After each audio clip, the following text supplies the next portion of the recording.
Cabir İmanovun ardınca daha bir gənc insan idman zalında vəfat eləmişdi, yəqin yadınızdadır.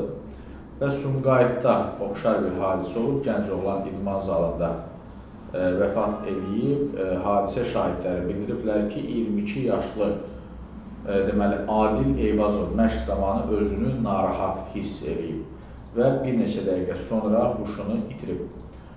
Dərhal çağırılan təcili yardım briqadası hadisə yerinə gəlsə də gəncin həyatını xilas etmək mümkün olmayıb. Məlumata görə mərhum uzun illərdir taekvondo idman növü ilə məşğul olub. O, ölkə daxili və beynəlxalq turnirlərdə bir sıra uğurlara imza atıb, müxtəlif medallarla təltif edilib.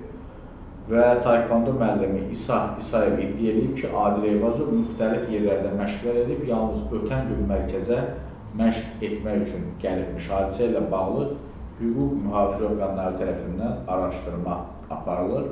Tibbi ekspertiza nəticəsinə əsasən gənc idmançının ölüm səbəbi ürək çatışmazlığı olub.